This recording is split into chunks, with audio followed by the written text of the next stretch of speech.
Welcome. What's up, Nerve, KTF, B Johnson, AK?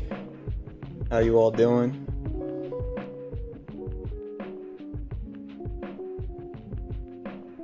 Alright, I'm not gonna lie. I don't like starting off streams like this, but it might be a little bit of a dry stream.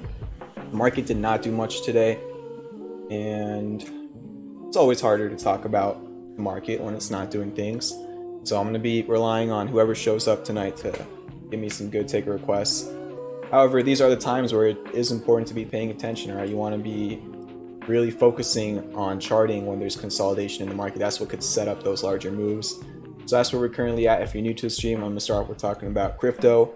After that, I'm going to talk about some other markets, some global markets. I'm going to talk about the overall stock market and some of the swings, which are pretty weird today. And again, there's no difference or differentiating factor between what I put as a premium swing and a non-premium swing. But like most of the premium swings are green today. And unfortunately, the non-premium swings were not. It just happens sometimes, and vice versa sometimes. But I'm going to give you all some updates on CLOV, down a few percent today. Fisker down 5% today. They just announced 5,000 reservation slots or whatever for the Fisker. I think it's called the One, like the limited edition Fisker Ocean. So there's all that going on. We had GDP this morning as well. That was kind of a non-event. And just a little bit of a choppy day. So that's where we're currently at. Let's get started with Bitcoin, which is testing the bottom of a little bit of a range. Much would look at it like this, in between 21.7k and 19.8k. So just testing the bottom of that range right now. On the 4 hour, again, I'm just looking for a low that's above that low put in June 18th, June 19th. So that's Bitcoin. Really nothing else has changed since last night. Volume's really dry. Again, just waiting for those larger moves to hopefully appear. The Ethereum swings back around the entry areas. It's still above the PCZ of the Scartly. Nothing too crazy. Just looking for higher lows. Patience is required on those names. The US 10-year pulling back a little bit further. You know, this is just textbook stuff. Bearish pattern breaks down, bullish pattern breaks out. Bullish pattern breaks out, bearish pattern breaks down. We did talk about this upsloping channel, I think last night, maybe the night before on the stream, and that's pulling out to the downside. Maybe a little bit of support around 3.06, which is these highs from May 11th, highs from June 6th, support from June 23rd. Then we've got crude oil futures rejecting resistance. We were talking about how it was retesting this resistance last night. You got a 4-hour bearish engulfing candle to start the day with some follow-through price action. Another name where it's kind of bearish pattern into bullish pattern and then back into a bearish pattern. It's just kind of flip-flopping. So that's really it for crude oil futures. Moving on to metals. Gold is at a very important area. It's testing the bottom of this triangle. It's not the biggest demand line, but hopefully it gets a little bit of a bounce off that area. See what happens. Silver still testing the lows from May 13th, so critical areas on those. And then the dollar moving higher off of this triangle breakout I talked about on Monday night, I believe. So a little bit of a breakout there for the dollar currency index. And if you watched last night's stream, we were talking about how this kind of is set up like an inverse head and shoulders. That's your left shoulder, head, right shoulder, anywhere over here. And now you're kind of making a move up towards the neckline. So that's what you've got going on. In the other markets, China pulling back today off resistance. Talked about that level last night. Perfect. I mean, I haven't touched this chart in so long. This resistance was identified a really long time ago. Broke out of this supply line, went up to the resistance. Now it's pulling back down 2% today. Definitely makes sense to me, right? So those are the other markets. Stock futures right now are flat, slightly red. That's really where you're at. So let's move over to the overall stock market, which didn't do much today. All right, let's go down to lower time frames. Look at the S&P 500. You opened pretty much flat, and you just traded in a range the whole entire day. So that was really it. I believe I played some calls personally, like right over here on this exact candle. It was like 0.5%. And that was a great start to the day. And then I lost some money trying to trade all this choppiness. I was still in calls over here, and it rejected 382, and this was like a nightmare to me this morning, and that's why I just stopped trading for the rest of the day. But it rejected 382 1, 2, 3, 4, 5, 6 times. That's very uncommon, right? To be testing that level 6 different times within like a 1 hour time period and not being able to break over that level once is kind of crazy. And then once it rejected, I think I stopped myself out somewhere over here. There were 0 day till expiration options, so they definitely would have expired worth this. I think they were 383 calls. So I just kind of stopped trading, took a small loss off that, and for the rest of the day, the market just chopped. So heading into tomorrow, this is my game plan. I do believe we're going to break out of this range tomorrow in either direction. It's about a 1% range. Maybe we don't, we'll see. If we don't break it, I'm probably going to be sitting on my hands, and I'm just going to stop trading early again. But above 382.2, which was kind of the high of the day today, I'll be looking at calls potentially, and then under 378.2, I'll be looking at puts. That's that previous resistance and gap fill, which acted as support today. And if that support breaks tomorrow, I might be looking for a put play. So just really potentially calls above today's high of day and then puts below today's low of day. I still need to see what the volume looks like. I need to see if there's any news going on, what other large caps are looking like. I'm just an early plan. Ethereum Premium, I already let you all know this a while ago. And that's where we're at. So just a quiet market, but again, these are the types of consolidations that could set up the very, very large moves that you look for, especially as a day trader. And if we gap up 1% or gap down 1%, then that kind of screws all this up. But see what happens. All right, so that's the S&P 500, the QQQ, pretty much the same exact thing. Let's go down to lower time frames. Instead of a channel, I've actually charted this as a triangle pattern, so I'll be watching to see which way this breaks out tomorrow. It definitely will break out tomorrow by 12:30. All right, looking at the date correctly. So that's really it for the QQQ. What's up, Keanu Trades in the chat? Keanu's saying rally tomorrow. We'll see what happens. I know you're very good with your predictions, but we'll see what happens. I wouldn't mind a rally personally. It would definitely help out a lot of the swings right now. So yeah, fingers crossed on that. But that's your QQQ, just a little bit of a triangle. And it's really interesting to see that it kind of went back to the same exact consolidation range that it was in about a week ago, June 22nd. We could just kind of draw the zone over here. It just likes hanging around between 280 and 285. I mean, that's really it. It broke down into this zone, and now it's just kind of back in that same exact zone. So even if you take out all the choppiness here, you could just see that above 285 could be good for the QQQ, above that level, and then below 280 could be bad for the QQ. So that's another way to look at it. So this is really the time where you want to start charting all of these ranges, and with the fact that the S&P and the QQQ are going to be giving you these large ranges from today's low volume price action, that probably set up a lot of inside days on large caps for tomorrow, especially in tech. You can look at a lot of those names and look for these similar types of triangle patterns and rectangles and ranges on the 5-minute and the 15-minute charts, and it could just set up some hopefully good price action tomorrow, depending on which way we break. And honestly, it doesn't matter which way we break, as long as we break to one side and don't just continue chopping on low volume. So that's what I'm looking for tomorrow. Again, I don't like having expectations the night before, but just based on today, I feel like tomorrow could be a much better environment for day trades. We'll see. I don't want to jinx it, right? So that's the QQQ. The Russell 2000 filled a gap today. Filled this gap from June 24th on lower time frames. Probably chart a little bit of a channel here that it's breaking out of, or already broke out of actually, with some hidden bullish divergence on the 1 hour. So if the S&P and the QQQ can break those ranges and triangles to the upside, this could be a nice little chart to look at for tomorrow. I don't really know the best way to put it. Just another name. Again, there's like tonight's what you really want to be charting, right? Don't wake up tomorrow morning right when the market opens and just start trying to chart these. Get all of them charted, set your alerts up. This could make for some serious moves in either direction. So that's the Russell 2000, the ARK ETF. Unsuccessful breakout of the long-term downtrend. You were above it for like 1 day. Now you're kind of back in the channel. It's really easy for this to break out again. In general, it's just about staying above 35 on the ARK ETF. That's what I like to see.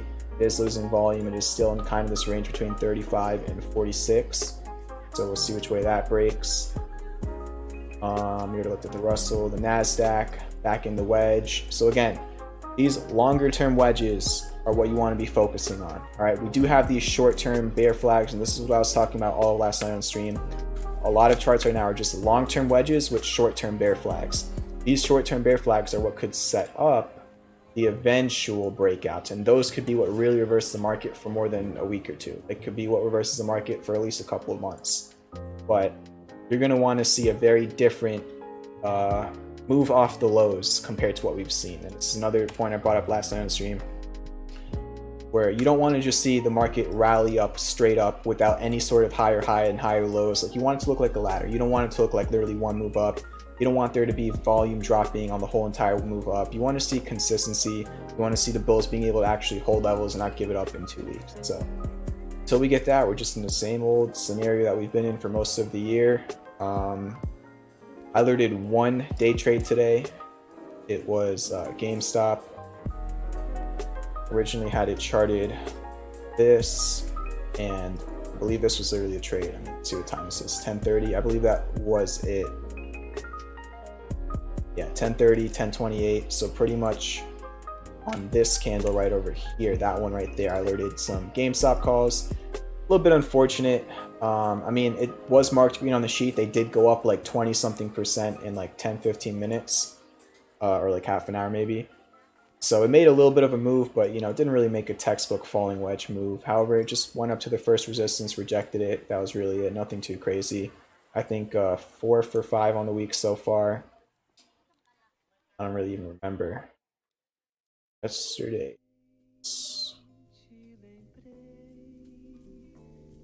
1, 2, 3, 4, 5. So let me just.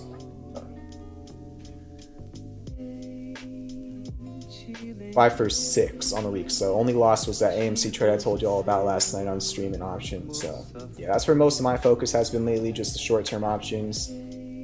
Probably the best start to a week in a couple weeks now. Got some really nice trades on Monday, and that's where we're currently at. So let's talk about the swings before I just do take a request for all of you in the chat. Starting off with Carnival Cruises. All right, fortunate. So this was marked a break even on the sheet. It was up more than 10% since the entry and then fell back down to the entry. If you've been following the swings for a while, it's just a rule I have.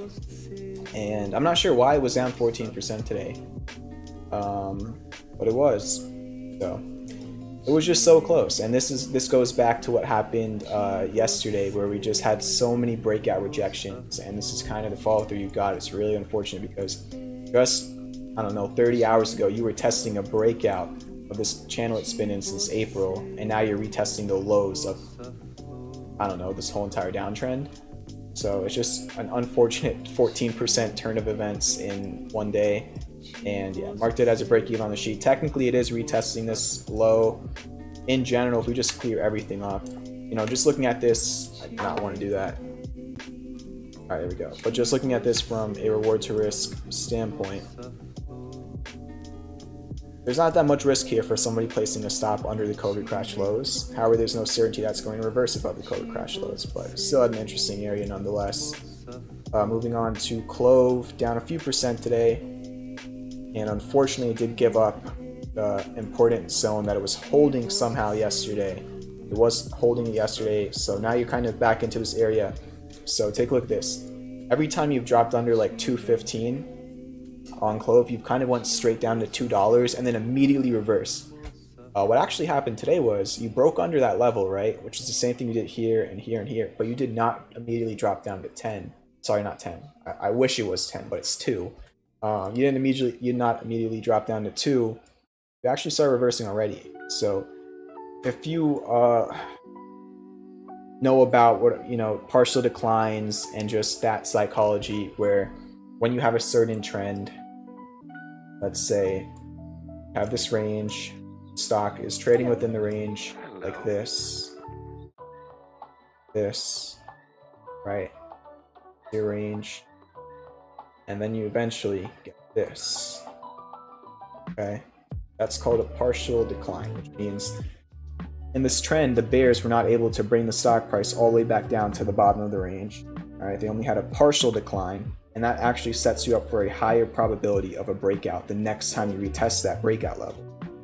And that's, you know, CLOV's not technically in a range right now because of the price action in between, but if you can just start reversing above 2, that does set you up for a partial decline. Again, there's really nowhere for you to break out of right now on the 1 hour, but on the daily, you have that triangle pattern. So that's just a way of overcomplicating it. To make it simple, hopefully it just holds 2 and breaks back out of the pattern. It's still in this apex area of the pattern. It's not over until it's over, all right? Moving on to Fisker, down 5% today. Very similar to CLOV, all right? You're still retesting your lows. You're still holding them for right now. Any low in this area that can hold is a good low, obviously, but I mean, just from a technical standpoint too. And I was talking about that range last night on stream. It broke down today right at the open. If it wasn't Fisker, this is the type of chart I would have played puts on, but I'm never going to be playing puts on Fisker. So yeah, I mean, just for technical education, you have a range and you gap right under it, that could set up a very quick put trade move, which, you know, for Fisker bears, congratulations, you had your day today. But I just couldn't bring myself to playing puts regardless of what the chart was looking like. And it broke down, and then the same thing, kind of similar to CLOV. Right? Typically when you break under that $9 level, well, there's only really been 2 times it's done this, but you go right down to $8 and then you go right back up. It happened twice before. Today, you did not make the move all the way down to 8. So again, this sets up that potential partial decline, right? If Fisker can get back above 9 before falling under 8, that's your, in a sense, partial decline. It's not like a textbook partial decline. The psychology of it's very similar, right? So that's just one thing you can focus on. For a lot, not just Fisker and CLOV, but a lot of different names which are retesting their lows but haven't actually got down to the exact lows yet. I'm trying to think of another good example, maybe SOFI. Kind of SOFI as well, right? This is a name I'm keeping a close eye on. It's lost a lot of its value, and it's working on a potential higher low double bottom. And within this double bottom, you have another, right? If we look at it like this, you have another double bottom occurring, right? So, right? So these are the opportunities which I'm starting to keep an eye on, not because there is certainty that these stocks are all going to be reversing to the upside, just because it's really easy to know where you want to set up your stop loss. Those are the types of trades I want to be putting myself in, not a trade where it's like, all right, I'm entering this trade right now, but I have no clue where I'm going to cut my loss when things aren't going my way. Those can turn out to be the worst trades, and for me, they have been. So it's always good when there's a clear level that you know you want to set your stop at or around. Yeah, it's just another similar looking chart to CLOV and Fisker. So finally, we have the final swing to cover Uber, down a couple percent today. This is still around the alert area of the swing. It's still a bullish bat. It's still in this falling wedge. It still is a classic bullish divergence on the daily, but it did kind of do the same thing as most other stocks this week, which is break down from that short-term bear flag, and you're seeing the price action follow through that. So those are the swings. I also want to talk about on GameStop and AMC. I see Zeke for Bleak in the chat. How you doing? I know you've been talking about these quite a bit, and I already did talk about GameStop. I've been going over the trade, but nonetheless, redraw that a little bit. Still are testing a breakout of this wedge. This is going to be a name I'm going to be focusing on tomorrow. I've been focusing on AMC and GameStop pretty much the whole entire week so far, and I've been trading them myself. They've just been, you know, they've not been doing insane if you just look at the daily chart, but on low time frames, they are giving you interesting moves, and they're just starting to move. They're not moving fully against the market. You know, overall they are pulling back. Well, I mean, AMC only pulled back yesterday. But intraday, you are seeing like certain areas when you're like testing VWAP and testing like low time frame wedges. It's like they don't really, it's like the people trading it don't really care if the SPY is like pulling back like 0.5% or something in a 15-minute candle, which is just something I like to see. I always like when there's names that you can still day trade regardless of what the overall market's doing. That's just an optimal scenario, because sometimes on days like today, you have a really choppy market where you're literally just going back and forth, ping-ponging in between a range, and it just makes it harder to do pretty much anything unless you have certain names like GameStop and AMC that give you those little moves. But yeah, you got these wedges on low time frames heading into tomorrow on GameStop. And taking a look at AMC, kind of already broke out. Not only broke out of this wedge, but broke back above this critical zone around 1334 to 1333. So names are certainly doing interesting things. I just think they're starting to separate from the market, at least intraday. If they're going to start separating like overnight, that'll be really interesting. Like, for example, if the market continues lower, GameStop and AMC start going higher, that would be really interesting.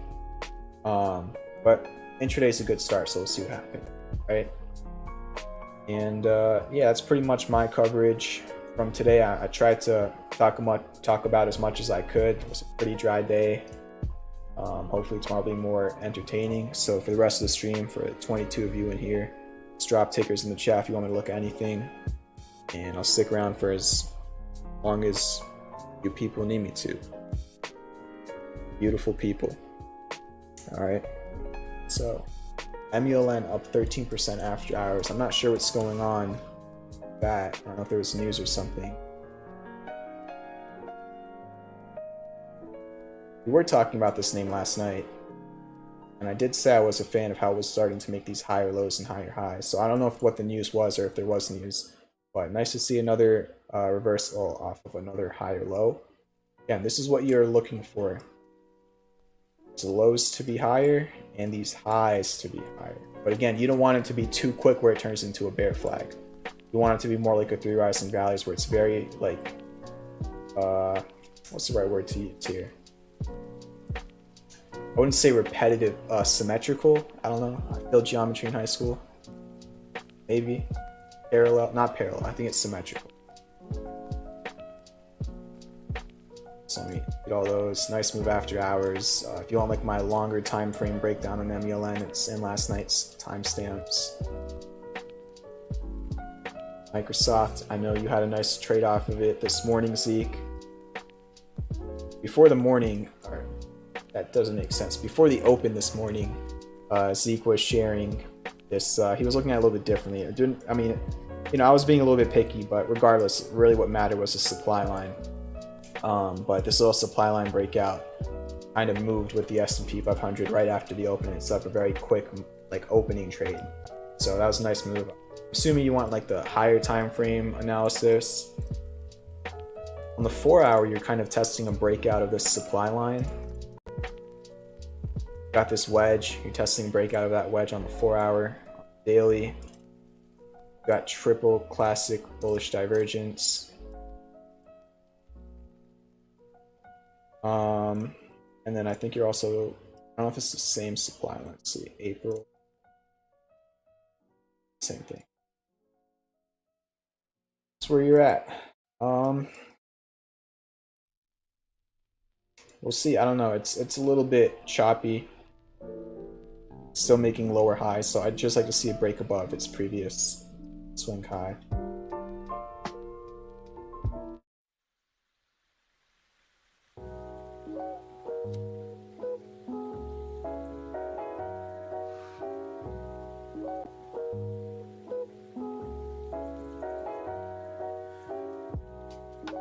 Give me a second.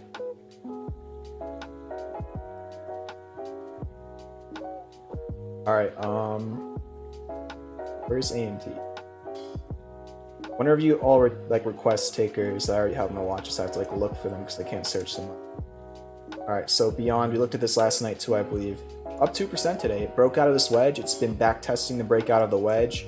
It's another name very similar to Fisker and CLOV and SOFI, like we were talking about earlier, which put in two well-defined lows and now is testing a slightly higher low above those lows. Again, these are the names, like as a swing trader, that I like to keep my eye on.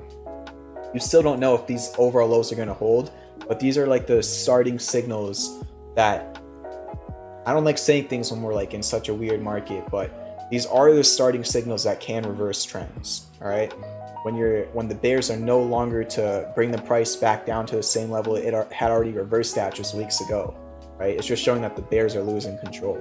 So it is another name giving you kind of that signal, a little bit of a hammer candle today as well on the daily. So yeah, if it can just hold that $20 level, this is a good reward to risk scenario. Not financial advice, but you know, the resistance is much further away than the support current. So a good reward to risk scenario does not mean it's going to be a good trade for sure. You never know what's going to happen next for sure.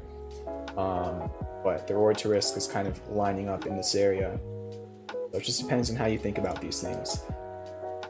AMD back under the falling wedge. It does have some support here from the end of 2020 and the beginning of 2021. Very strong. I mean, you don't know if it's going to be a strong support until it tests it, but there's been a lot of tests at this level which have held successfully. So it is a very big level to watch. Maybe it bounces off this and then eventually reclaims the wedge. Who knows? But you know, hopefully it holds it. So not much apart from that. CVNA broke out of like a longer term channel, went up for a little bit, and is now pulling back again. I don't know where this stays back to. Oh, take a look at this. So $28 if we zoom left, or we zoom out and look left. Resistance, support. Apart from that wick, you do have a couple of closes and bodies here. Support, and now it's being tested and rejected as resistance. So personally, I'd like to see it holding above 28. And then it looks like it broke down from like a shorter term bear flag, like a lot of other stocks. If it can't reclaim 28, then your support is your low. You already put in around $20. I'm going to look at two of those for you, LI and XPEV. You're looking at LI last night. And look at this. I was talking about how LI was back testing this resistance after breaking above it. Today you got to bounce off of it. So this is a potential break, right? Your break is this, then your hook, and then your go. And I love seeing bullish engulfing candles on the go candles as well. It just shows that you're very quickly reversing your price action from the previous day. What was once, you know, a bearish sentiment yesterday is turning into a bullish sentiment very short term. So if this plays out, you could be headed back up to retest 4140 in time. I have no clue what's ushering in this overall rally from like a news standpoint, but it's definitely been a nice move so far, and if it can just hold this zone, it might not be over. And then XPEV also making a nice move recently. There's a lot of different ways you can look at this. Let me just kind of start fresh. Start off with levels. All right, so those are your levels. I don't like trading like this, but certain people do. Just kind of looking at this as like a potential bearish harmonic. And moving up to the 786 or the 886, kind of within this zone, would just be a completion of this bearish harmonic. So it's kind of like it's completed almost all the waves of a bearish harmonic except for that final wave, which does line up with the resistance. But you do have some other levels in between, and you're testing the 200-day moving average first. So those are your levels, not much apart from that. Upstart and BYG. Make sure to hit the like button if you don't already. Hit the subscribe button if you're new to the channel. Look, all right, not a lot of streamers who are streaming during the bull market that are still streaming every day. I know I took last week off, but apart from that, all right, and I'm not just saying this for myself, but I'm just saying this for there's other people out. Shout out to Mitch Ray, shout out to Stocksman, shout out to the other people still crushing it. It's not easy to talk about stocks when most of them have been selling off. So, you know, just a simple way to show appreciation. For me personally, it's not money. I mean, I like money, but it's not money in particular to the stream. It's that like button, right? You see that button under the video, hit that like button. Maybe one day it helps to grow the channel when we're not in the bear market. Yeah, right, thank you. Upstart is retesting all-time lows. It's, again, another name which has this kind of, it's like, I don't even know what to really call this. It's like a mix of like a double bottom and a potential higher low, like triple bottom. It's like you have two well-defined bottoms, and now you're retesting your second bottom in the short term, right? Again, go back to what I was thinking about Fisker and CLOV and SOFI, and there was one more name I forgot. It's just another one of those booking charts. So is that large gap all the way up at 76. For a name like this, which, you know, this is kind of looks like the tip. I don't know if this was a SPAC, I can't remember. It looks like the typical SPAC chart. I think even apart from even apart from technical analysis, these are the areas where you want to be doing a lot of fundamental analysis, right? When you're back to where you were a very long time ago, before all the euphoria, and also after all the pain, how have the fundamentals changed? It justified, first of all, is it justified that the stock went from here to here? And then after that, is it justified the stock went from there to, okay, it's 93% drop. And finally, it's probably the last one for the night. We got BBIG, still testing this major support level it's had a lot of times in the past. However, today was the lowest price it's seen a very long time in years. So it actually, for a little bit today, was under that support, but it did close above it. So still testing. All right, that's going to be it for tonight. Futures are still flat, Bitcoin's still flat, not a lot of movement, very dry day today. So that's what's going on. All right, if you want to catch up with everything going on when I'm not live, join the Discord, links in the description. A lot of resources there, and over 2,000 other people for you to meet that are traders. I hope they are. That's why they're there. All right, so thank you for watching the stream. Hit the like button, hit the subscribe button. And I hate doing this because I always end the stream when we're at like the highest viewers of the night, but I don't know. It's just like we already talked about almost everything. I don't like dragging things out either. So it's just weird. Maybe I should start streaming a little bit. I don't know. But I really appreciate all the support, especially all of you watching during these times in the market. I've said before, I'll say it again, you are the realest ones. Have a good night. Great tomorrow. Good luck and peace out.